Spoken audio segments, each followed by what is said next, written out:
You're listening to the All In Podcast with your hosts, Shane and Blake, giving you a new perspective on the dental industry. Are you ready to go all in? Let's do this. Let's do this. Let's do this. And welcome to the All In Podcast. Podcast brings you a new perspective on so many things, and every once in a while, dentistry. I'm your host, Shane McElroy, and I'm so glad you're tuning in today. You know why? Because you don't have to hear just me ramble on. Now you get to hear me ramble on with a guest, and it's been way too long since I had any guest on the last few episodes. So really excited for this one. I actually met this person like almost exactly 18 months ago, right before the shutdown at the Bulletproof Dental Practice Summit, which is led by Dr. Peter Bolden and Dr. Craig Spodak. And it's really like the business of dentistry. And what was cool was this person was actually, lecturing on stage and you guys know I'm a marketing nerd. And so anything that's going on with marketing, I like to learn and know about it. And it was one of the best marketing lectures as a whole, but I'd never heard somebody so deep dive into YouTube and video marketing and telling a story and having the strategy and the flow of the communication, moving somebody through a path to get to a practice. Right. And so been trying to do this for a while. We've had tons of conflicts in scheduling, mainly because of me being busy, but I am so glad to welcome Mr. Nathan French to the podcast. How are you, buddy? Good, Shane. Good. Thanks for having me on. Oh, dude, my pleasure, man. I could have hired you as a consultant, had to pay a bunch of money. Instead, I'm going to get all that for free by having you on my podcast, which is half the reason I do it. Beautiful. Beautiful. Let's get into it. I'm excited. Yeah, buddy. So, all right, what's the name of your company? Let's start there. And what do you guys do there? Sure. So I run an advertising agency. It's called Attention Driven Marketing. We specialize in doing video marketing we only work with dentists, so video marketing for dentists, and then we do the production of the videos. So we go out, we do the shoot, we take the footage, we put it together, and then we have like a distribution team that runs targeted advertising campaigns on Facebook, Instagram, YouTube, and now we're actually going to be taking the audio from a lot of what we do with a lot of the interviews we get, and we're going to be running ads on podcasting platforms. Well, hey, if you want dozens and dozens of listeners that are dentists and people in the dental industry that probably wouldn't drive any new patients, I'm your freaking guy, bro. I could use that. No, it's interesting, man, because I think a lot of people hear marketing companies, right? They don't really understand there's full service marketing, but rarely are they good at everything or great at everything. There's a few out there, but those are usually incredibly expensive, right? They're usually good. We do websites and they do the other stuff kind of because they have to, right? Mm-hmm. Or vice versa. Or it's a nice add-on. It's a nice little, hey, we'll manage your website, and then for $500 a month, we'll also check in on your Google Ads for a little bit. But that's what it is. It's update your Google. Yeah, we'll pop in and update your Google My Business page once every 3 months and just make sure it doesn't fall apart. And you can which may be a great value for somebody depending on the scenario. But in my experience, when you're really trying to focus, I've dealt with Facebook and Instagram and a little bit with YouTube, not a ton, and Google Adwords and stuff, but you could go so deep and be such an expert on any one of those, right? At such a high level that totally. to know everything, well, that's not even realistic or possible, but the average person doesn't realize that. They're like, marketing's marketing. It's like saying SEO, but that covers God knows what nowadays, right? It could be a billion. There's so much. Yeah, you got to get into backlinking, and then there's the content creation, and bomb pages, and all these things. And that's just one part of SEO. What's a bomb page? It's like a page you create. That's like a specific page for let's say we'll keep it within dentistry. If you wanted to create something specific to your veneers offering, it would be a separate page off of your main site. So that'd be johnsmithdentistry.com / or /veneers landing page or whatever. It's like a landing page, but it's a page that's filled with content and filled with information and stuff with different keywords related to that service. And it has a lot of backlinks and links with it. It's just like this long page that kind of becomes, It's all about indexing. And I'm really speaking out of my depth here. There's going to be someone who's really familiar with SEO. It's like, that guy's totally wrong. And they're going to be probably right. Plus it changes weekly. So yeah, totally. Well, so you guys are focused. What I like about it, it's video, it's stories. Like that's the core of it, right? The content is the core. Yeah, the majority of what we do is storytelling marketing. So we really focus on telling the stories of the patients who come into the practice. And this is something we kind of found. You mentioned Peter Bolden.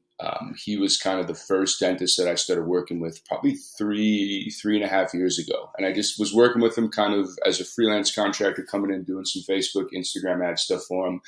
And he and I were just kind of always testing different ad formats, different ad campaigns. And we always noticed that whenever we just put stuff about the patients out there, that always got the best response. It always got the most engagement. It always got the most comments and likes and shares. And so we just kind of kept refining that process. And now we really just focus on, we want to tell the patient's story. We were kind of chatting about it before I hopped on, or we hopped on the call here, and it's dentists and dentistry as a whole really has a bad image. People from the outside looking in who aren't, they're usually really afraid of them. Terrified. It's too expensive. I had a bad experience. You're going to cause me pain. I mean, I've flown around the country and back again, over the past 18 months interviewing people. And this theme comes up time and time and time again. Yeah, I put it off for years. Why did you come in? Well, I didn't really go to the dentist for years because I was afraid and I didn't want to go in. I had a bad experience. And so what we kind of realized was the best way to crack that, or to kind of, I guess, cool the ice, if you will, or melt the ice, or just kind of warm people up to dentistry, was to just show these stories in these videos and say, hey, it's not about us. Don't worry about us. This is Catherine, and here's what Catherine had, and here's what she was going through, and here's how we helped her. And if you're in a similar place, we'd love to help you too. And then we kind of got to a point where we, through targeted ad campaigns, realized we could set up these sequences where you, Shane, wouldn't just see one video, you'd see Catherine's video, and then we'd set up ad campaigns so you'd see like 9 other videos too. So then you're just really, it's almost impossible for you to not have some type of an awareness or kind of an idea of what the practice is, but also probably a positive image of, wow, these people really seem to be helping a lot of different people and doing good things, and these dentists don't seem so bad. And so that's kind of, well, when they hear the actual story from the patient, where it's like, because I always had this thought and kind of foresight in the full arch game, right? Like doctors talk about the procedure many times. Like the average doctor will talk about the procedure and they could be amazing at the procedure. The patient doesn't really care about the procedure. The patient cares about, well, I have a perfect smile for my son's wedding pictures now, right? Or totally. I have the confidence to date again. And it's the story behind that. It's the emotional, not necessarily the logical reasons, right? Because fear is not logical either in many scenarios, but it controls us. So why would it be logical to shift away from that fear, right? And dentists think that, and because people who are dentists and people who are in dentistry, a lot of them love dentistry. They love the practice and the art of crafting smiles. Sure. And so they really nerd out on it, and they're really into, their veneers process, and they're all on 4. And then you have the marketing nerd dentist like Peter Bolden. I hope you're hearing this. I know he listens to every episode.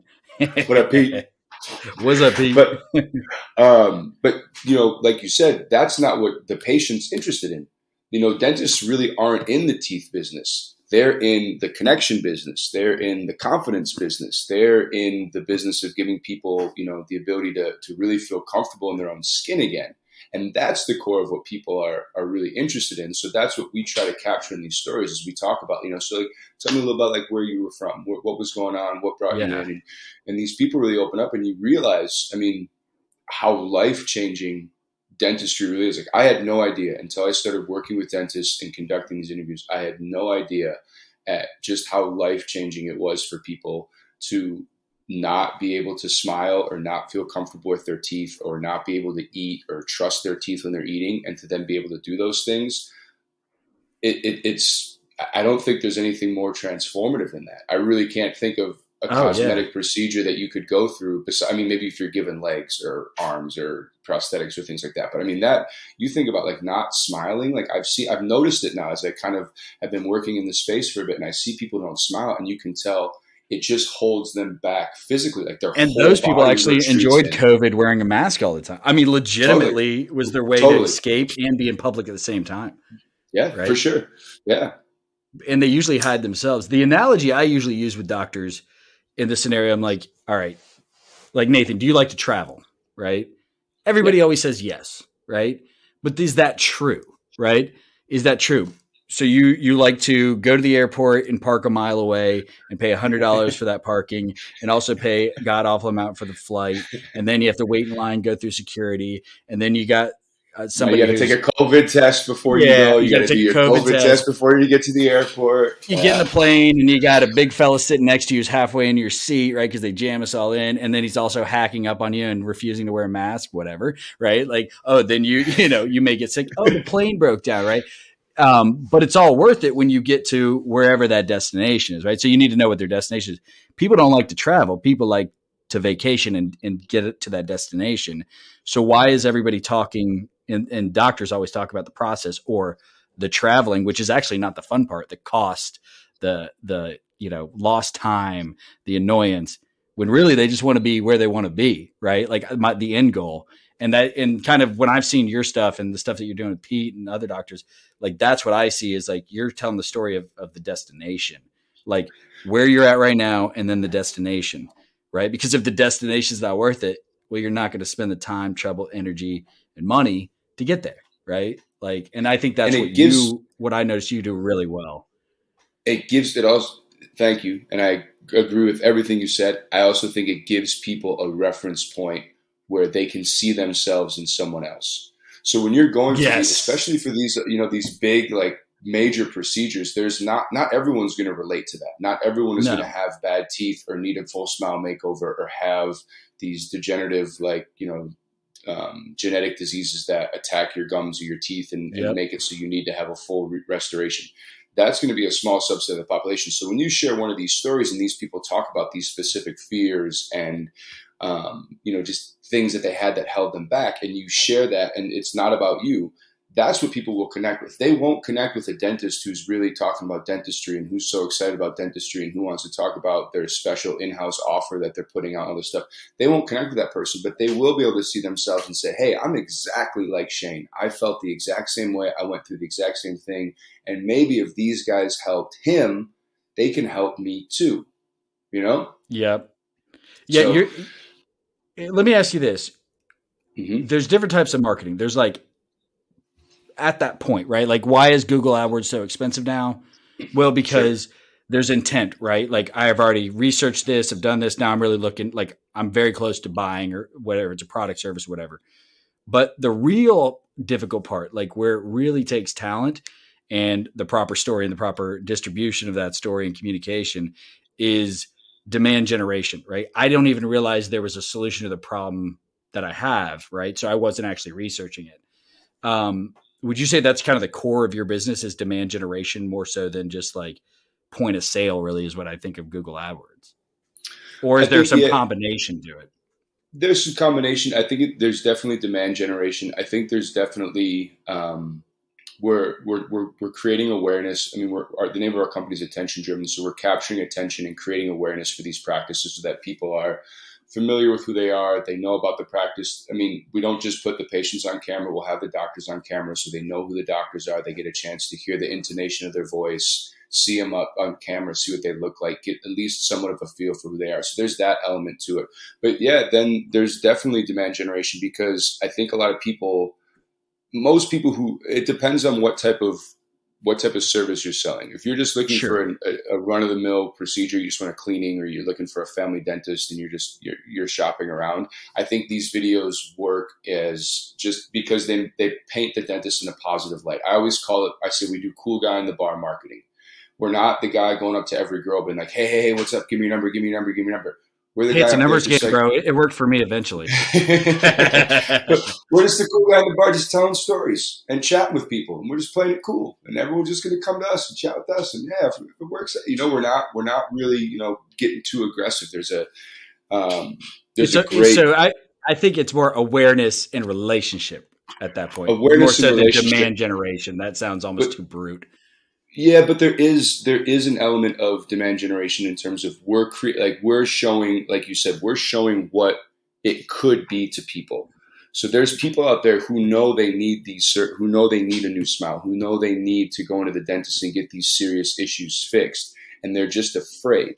And they're not going in to get it done. And so in a way, we are creating demand generation because we're showing them what the end result could look like. Like, look, this person is so happy. They're so thrilled. They came in for free to do a testimonial.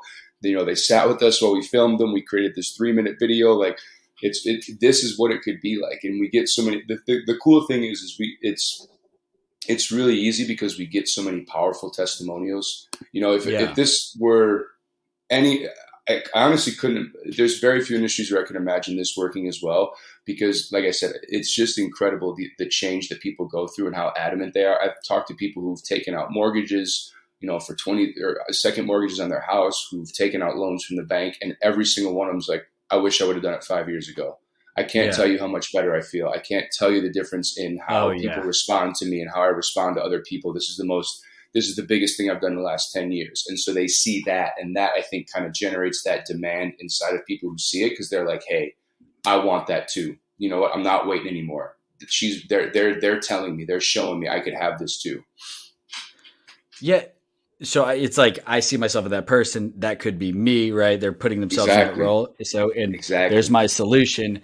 And I think that's why it's always important to have different variations, right? You want different ages, different genders, different races, honestly, like different demographics across it if you can, right? Totally. 100%. I want to pretend, this is where I'm going to get all my free consulting here.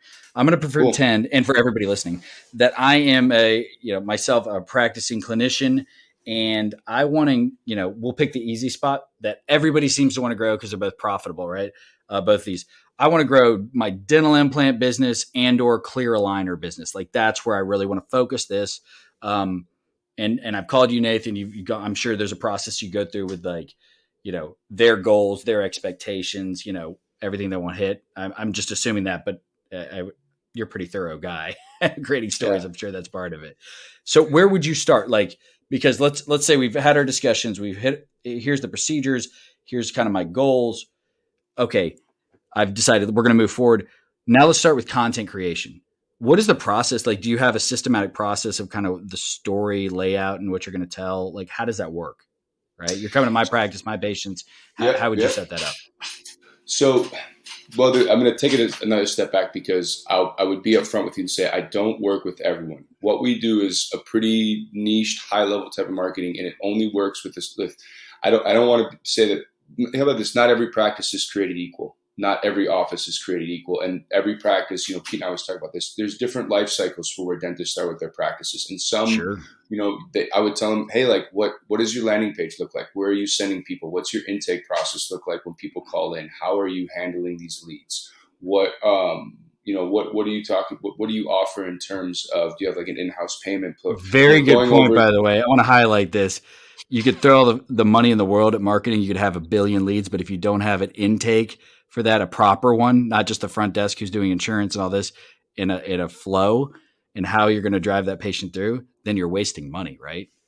Yeah, you're just blowing it. Like that. Those are important things. You ask them these questions. I would go over and see what it looks like in terms of me getting the treatment. So are you competitive? What are the reasons that, let's say clear aligners, someone should come to you for clear aligners rather than go directly to Smile Direct Club or Invisalign. And we'd go over kind of like what you offer, kind of creating some competitive advantages. I've worked with a lot of dentists who are now doing their own in-house plans where they actually circumvent dental insurance altogether and they're like, hey, you can pay us this month a year and you get, it's great. When they explained it to me, I was like, why doesn't everyone do this? This is genius. I was talking to, ADD moment. I was talking to somebody the other day. I'm like, if you had a big enough practice, right, or a group of practices and there was some giant, corporation there that had like thousands of employees, why wouldn't you just say, hey, I'm giving you discounted rates and it costs you nothing.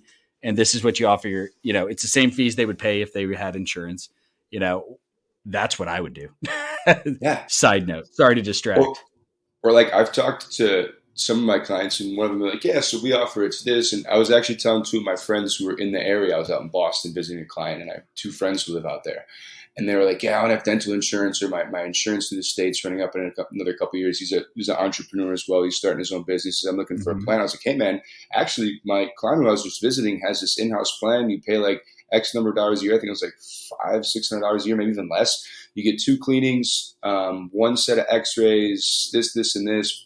Anything else on top of that, like additional care that they recommend, you get a 15% discount off the top. You should check it out. And he's like, yeah, 100%. It's the same thing. Why wouldn't I do that? It's the same Dental thing. Insurance is like coupons and discounting plans. It is not real insurance. Yeah. That's the funny part, man. It's hilarious. But so to answer your question and come back, I would go through and identify like what their differentiators are in the market and kind of go through that. And then honestly, we do some internal research. So once you would sign the contract, we'd start working with you. We use a service. I'll put it out there for free because I'm all about giving value to people. It's called Tubebuddy.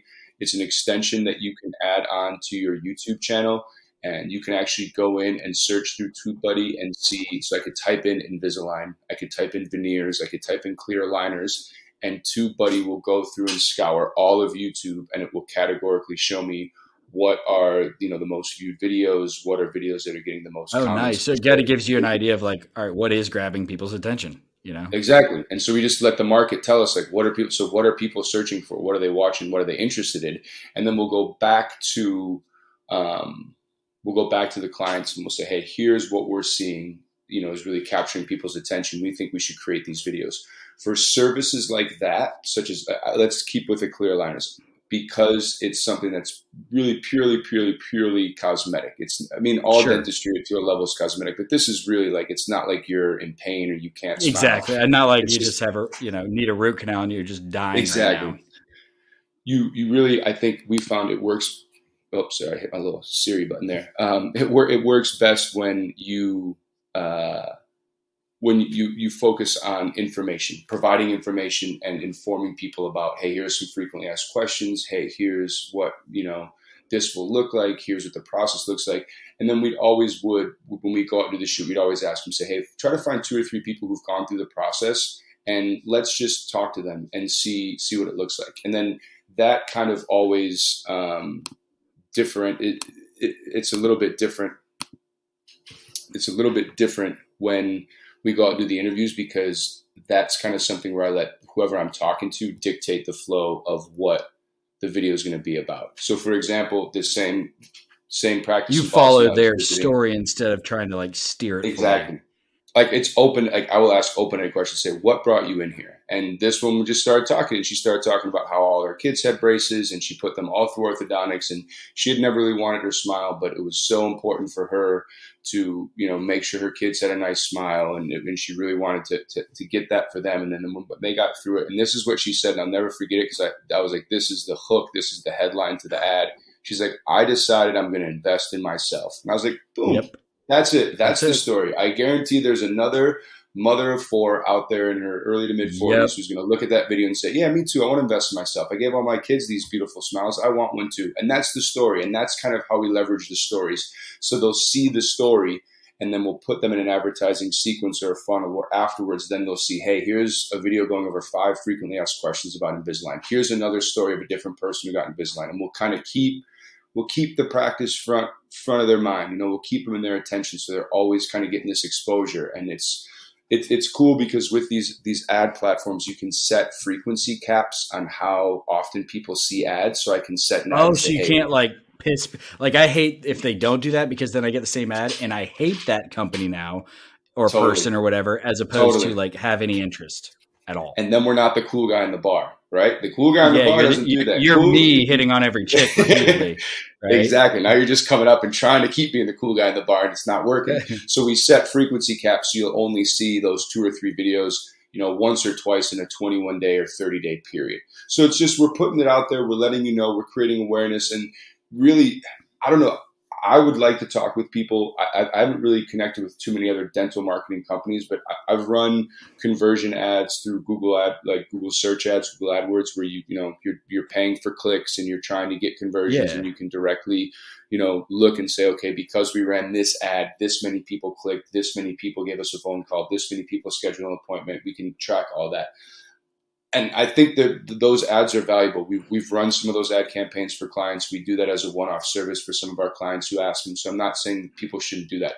But as a whole, I just don't see dentistry, especially like higher level cosmetic procedures, as being like a very linear purchasing process. Like, it is not like me with my new sweatpants where like I'm scrolling through Instagram and I see these sweatpants and I think they're really cool. It ain't $20 purchases are cool. And they're $20 and I click on it and I go through and I'm like, $20, I'll buy it. Cool, whatever. And I buy it and it's done. And it's like click, click, boom. Yep. I think it's much more like they have to get familiar with you. They kind of have to warm up to who you are as a person, what your practice is like. They want to feel comfortable.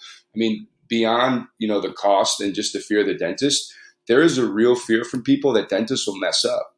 They're like, I was terrified it wouldn't look natural, or that I'm terrified they'll give me, I can't tell you the number of times I've heard people say they're going to give me this something about Mary Chiclet teeth.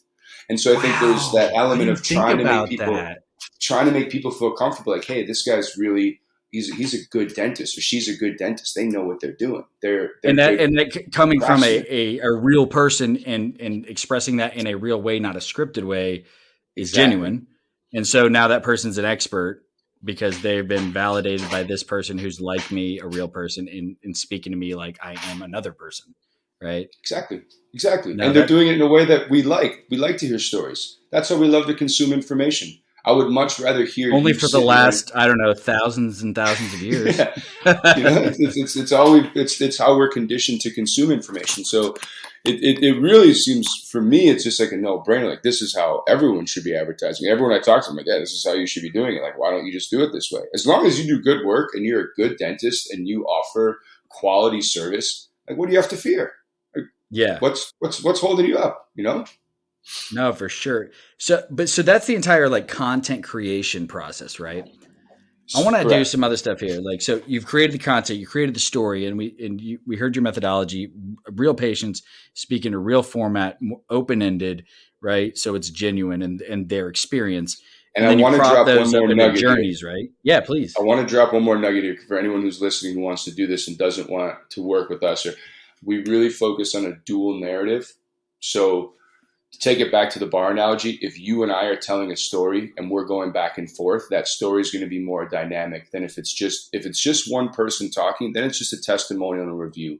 If it's the patient talking and then the doctor comes in and interjects and says, yeah, when Catherine came in, you could tell she was really held back. She didn't smile a ton. She's a beautiful girl, but she just really, you could tell she wasn't necessarily real confident in her smile. And she talked to us about how she didn't like this and didn't like that. And so we kind of worked with her about putting together a plan. Boom, back to Catherine. Yeah, I came in. And so a dual narrative we think is really important, because that it's patient-centric, but it also provides an opportunity to get the doctors on camera too, so people can see them and see them in a way that makes them seem dual like, narrative. Just a friendly, nice person who's helping out. It's a real person. It's not like just letters. Okay, but exactly. So we're going through. So we go through the content creation. You were going to ask me a question before I rudely interrupted. No. I'm rude. You're meeting Nathan French. If you ever get to spend any time with him, he is the exact opposite of rude. That's for damn sure. We had a great time at that meeting. As far as video performance and this is obviously a dynamic thing, changes over time, right? You were talking about, all right, you focus on YouTube, Facebook, Instagram, and we're going to set podcasts aside because I'm interested to ask a little bit there. So let's say YouTube, Facebook, and Instagram, and Facebook owns Instagram, and Google owns YouTube, right? So for if it's your money, right, you're invested in this practice and your money and you've got the content ready, where, when, why for each platform, and how much you putting in, percentage wise, if you have let's just use $100, we know that's not enough, right? But does 50 of it go to YouTube? Yeah, we'll use 100. Yeah. I would probably do 60, 20, 20 YouTube, 60, 20 Facebook, 20 Instagram. There's a couple of reasons for that. Well, one, I think YouTube it's a video platform. So if you're going to be running video ads, it's just it fits seamlessly in there because people are already on there watching videos. So they just, it pops up in their feed. There's a lot of different ways to run ads. You can either pop it up in their suggested videos. You can have the videos inserted so that it shows up, in between videos or as they're watching a video. It's just a seamless way to get the content in front of people. Sure. I also think it's a much better platform for targeting because what a lot of people don't know is because Google owns YouTube, when you run ads on YouTube, you can use Google's search history to target people. So it's much more targeted than I would say. And Google Facebook knows everything about everyone. Totally. And so you can use that. So it's much more targeted. So I'm not just sending these ads out to some random. I mean, I see it with myself. The ads that I get targeted with on YouTube are much more relevant to me than they are than the ads that I see on my Facebook or Instagram feeds. Yeah, you're right. 10 times more relevant. Like I get ads that are targeted specifically for agency owners looking for a system to help them document their processes for remote workers. Like that's how granular it gets. And I'm like, that is exactly what I'm looking for. Like, wow, thank you. I'll watch this, We've all heard about the restrictions on Facebook, right? Like you cannot target nearly as effectively as you could even a year ago. Even 5 years ago. Yeah, they're taking some real licks, man. The new changes that rolled out with the iOS updates where, people can opt out of having their data tracked. Yeah. It affects YouTube and Google as well. But see, YouTube and Google kind of have a different ecosystem because people are going to Google to search. So Google, once you go there and search. They don't search on Facebook really often, do you? Right? So they're just always kind of continuing to gather this data, whereas Facebook was kind of like. And that is data they're handing over, right?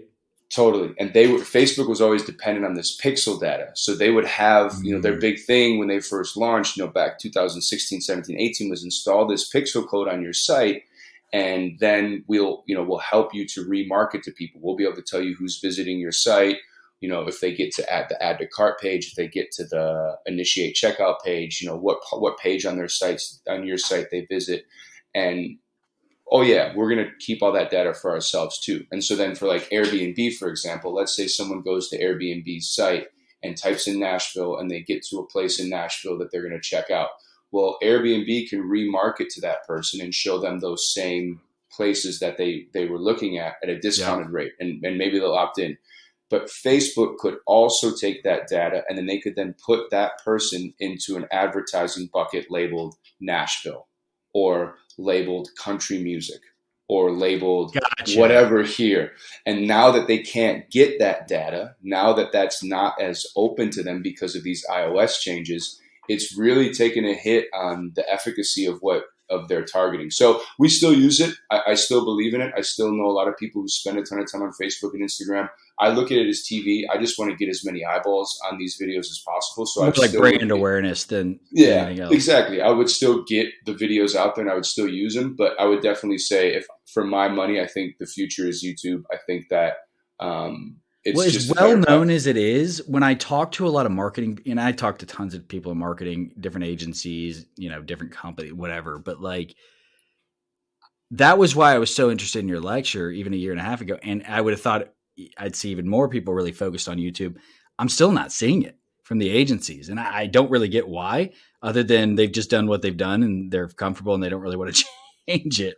No one wants to do video production. I'll tell you right now, that is, if I had to give you like, gotta suck. If I was going to tell you like an honest to goodness thing, like from my agency, and we'll just keep it real, Shane, because this is fun. Dude. The video production is the biggest headache when it comes to me managing my company. What? It's not fun scheduling random patients, scheduling doctors, making sure that everything's coordinated properly. Flying out for the shoot, coordinating with videographers, getting the gear, renting equipment that we don't have, spending 2 days shooting, organizing the footage, uploading it, sorting it, getting it to editors, having them edit it. Is the worst. Too. This doesn't work. We got to move this clip here. We'll go shoot. Like I'm working now on editing and finishing videos, and we've already finished a bunch, but we're still going through video footage that we shot in June, and we'll be going through it well into November. People have no clue, especially video editing. Like Pete gave me great advice. He goes, "We don't edit shit for our podcast." And I used to edit every episode, and like now, and then I stopped, and I'm like, "Oh, this is way better. This makes it not as stressful." But video editing, bro. That is, I've done like little gimmicky stuff, not real stuff like you're doing. And the transition has to be perfect. Like everything has to be perfect to make sure the story comes across. And then effective videos can't be long. Most of them, they got to be shorter, right? And that's even harder. You got to parse through the footage. What's the most authentic representation of this person's story?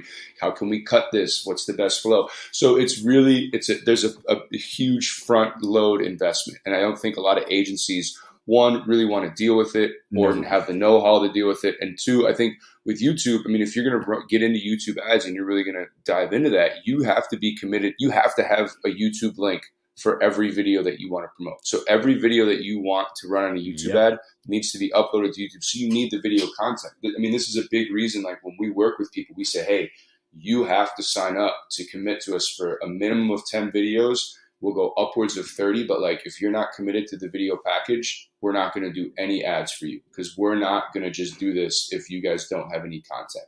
They have to go hand in hand. Well, that's it, right? Everybody thinks, well, I could just market, but what are you showing, right? You're talking about the distribution, but distribution of what, right? Exactly. Like, and you have to have the story, the content, the product, whatever it is, right? Otherwise, marketing's again worthless. And then you have to have what you do really well is you create this like journey too, that leads them along too, which is incredible. And then the part that we kind of mentioned before is like, all right, now you've got the interest, the relationship. Do you have the process down of like, how do you answer the phone? How do you respond? And what would you guide people there? So we've got your process down, which the platforms you prefer, but do you send them to Bulletproof Summit? Is that what you send them to on that portion of it? Yeah, when it comes to that stuff, I'm a little bit out of my depth. I just know about that because I've worked with enough practices to see the difference in how people track where patients come from, how people handle new patient intakes. You can walk into a building and kind of feel the vibe for a practice really quickly. And so I just, that's something more that we internally look for just because we want to make sure we don't want to, have people sign up to work with us and not feel fulfilled. We want it to be a successful partnership on both ends. And that we have to pick them and they have to pick us. They have to, vibe with what we're doing, and we have to look at their practice and say, hey, you're a good practice. You're doing good work. You meet certain standards in terms of the quality of care and dentistry that you're offering. And you have certain systems and processes set up so that you're ready. If I had 5, 10, 15, 20 people influx in and say, hey, I'm ready for this, this, and this, you can handle it and you won't be overwhelmed. And good point. So. Yeah.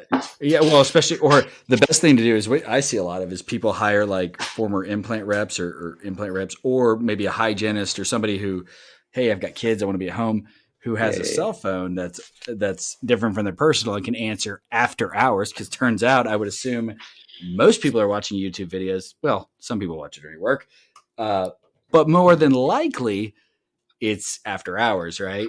It's not during the 9 to 5. I would assume it's early in the morning calls, late in the evening calls, stuff like that. So you probably have to find somebody to incentivize them to want to answer the phone and have a real conversation, not a sorry, hold while I take this person's and I'm on the other line with the insurance company, right? Like you definitely don't want that. That's a problem. And it's not just dentistry. Like it's basic stuff, but it has to be trained. Like I went to go to an IT company. I need to have someone come check out my computer. And called a couple places. One place was like, yeah, I'll put a ticket in for the team and have them, we'll have them call you back. And then she just took down my number, didn't even take down my name. That was cool. And then I called another place and she like talked to me and she's like, what are you looking for? Yeah, and she like took some notes and she said this and this. And then she explained to me, she's like, yeah, we typically don't do that. But I think if we ask one of the owners, they might be able to help you out. And then she took my name, she took my number. She gave me an expected time for when they're calling back. She's like, yeah, he's working right now and he's in meeting till 1, but he'll probably call you back around 1:30. Does that work for you? And I was like, yeah, that actually works perfect. I'm going into a meeting right now. I'll be out at 1. And, it was just a completely different experience. So it matters, but, I don't know. These dentists, they know all this stuff. We don't need to waste their time. That is not true. Most of you don't know any of it. Don't let Nathan's being nice. You know it's true, right? I have no problem saying because they will eventually admit it.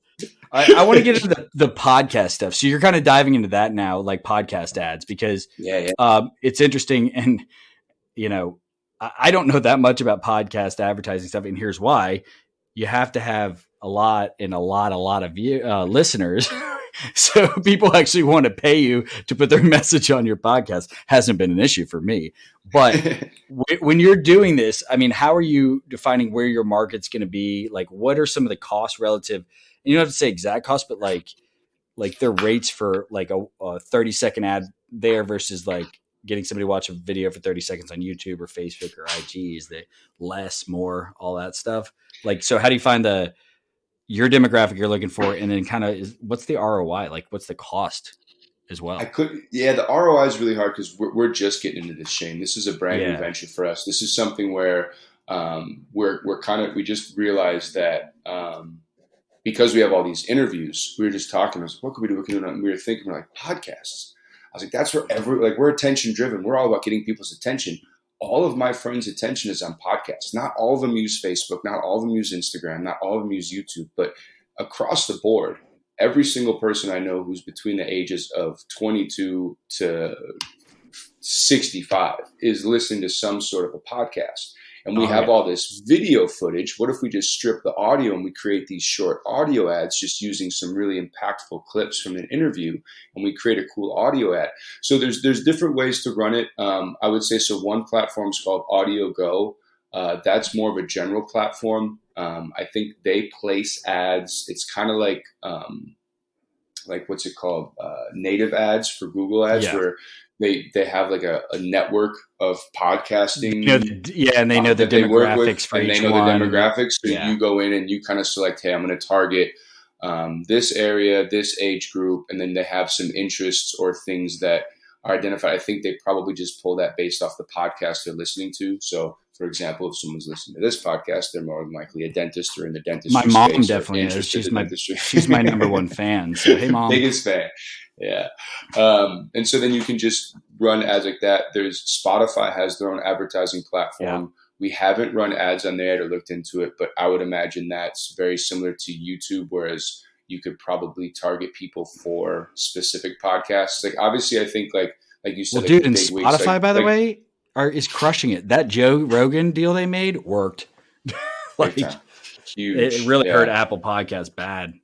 Yeah, no, it's it depends. I don't know, like for Joe Rogan's podcast, like for example, I don't know if you or I could bid to have ads shown on that when people are listening to it, or if he's got a deal like Tim Ferriss does, where they kind of vet and have their own sponsors that come in and sponsor it. He's got both, bro. He's got both. Does he really?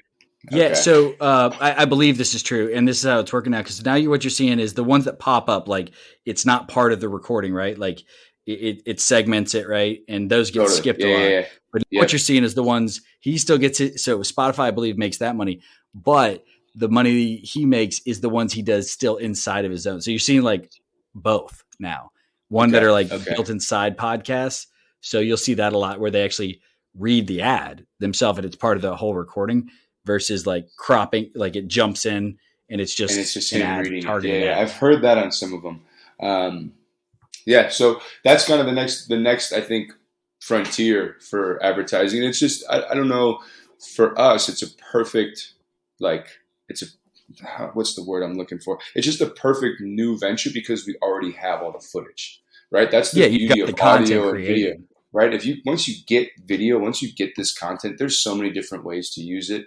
Like you could crop it into like 800 pieces of content, 800 pieces of content, strip it, and you got audio ads. If you do an informational video about Invisalign or veneers, strip that audio, send it to rev.com, have them transcribe it. There's your blog post. There's the first draft of a blog post for your website.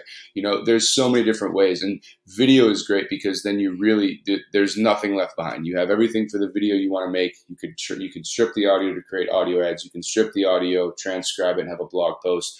No stone is left unturned. So, I would love to come back in 6 months from now once we really get this up and running and I have more insights into what we're doing and tell you everything. Yeah, we'll do that. Because I'm really interested in that. Podcast ads. Yeah, totally. Podcast, and then Alexa is one that I'm still trying to wrap my mind around, but I see that as I mean, she's listening to everything I do all the time, and like I know. my kids and everybody. But like, I know. who's the best dentist in my town locally for this procedure? Like, that's next level right there, you know? Right. Yeah. I wonder like, let's follow up in 6 months and see if you've kind of dove in that area too. Cause like, I'd love it. When somebody figures that shit out, dude, like at a very, very high level, and maybe they already have and just manipulate so that we don't even realize it. And they're just that good at it. But man, I think that's going to be the next, that's my guess. We'll see. I'll probably be wrong. We'll check back. I think it's already happening. Like, I think when you allow apps, so like when people use like the Messenger app or WhatsApp or these different Facebook owned entities, and they allow them to use their microphone, I'm pretty sure, and don't quote me on this, but then Facebook has access to whatever you say, and they can use that for creating a data profile. I'm pretty sure. Don't quote me on this. I don't want to get in trouble for slander. Wait till we get I wouldn't be surprised. Neuralink, and we're all just linked up and hive mining it, dude. It's gonna be even crazy. Yeah, right. Talk about targeted ads.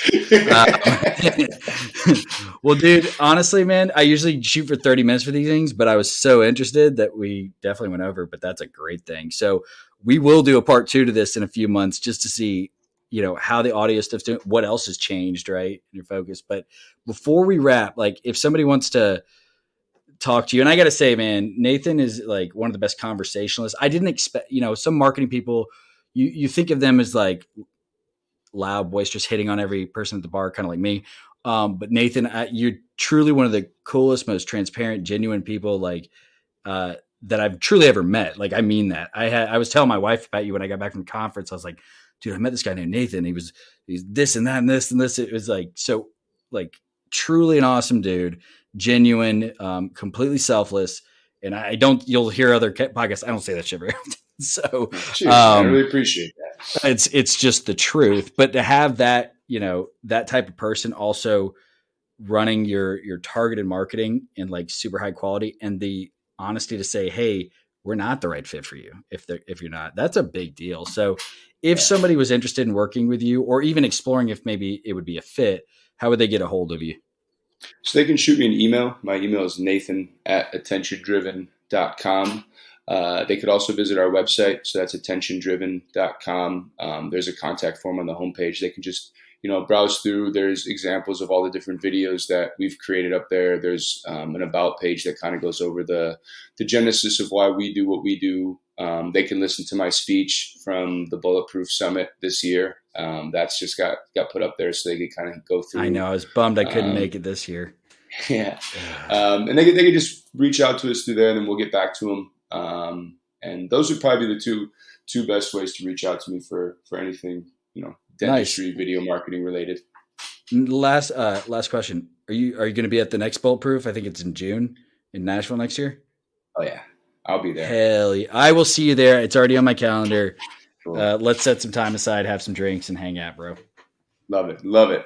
Let's do that before then, but like, that's a definite date, right? You got to come down to Mexico, man. That's got to be the plan, right? Well, let's get through some more COVID stuff. And then we'll see. If I'm just being honest with you, bro. But dude, thanks for coming on, man. It's a long time coming. I wish we could have done this before, but I'm so glad it worked out.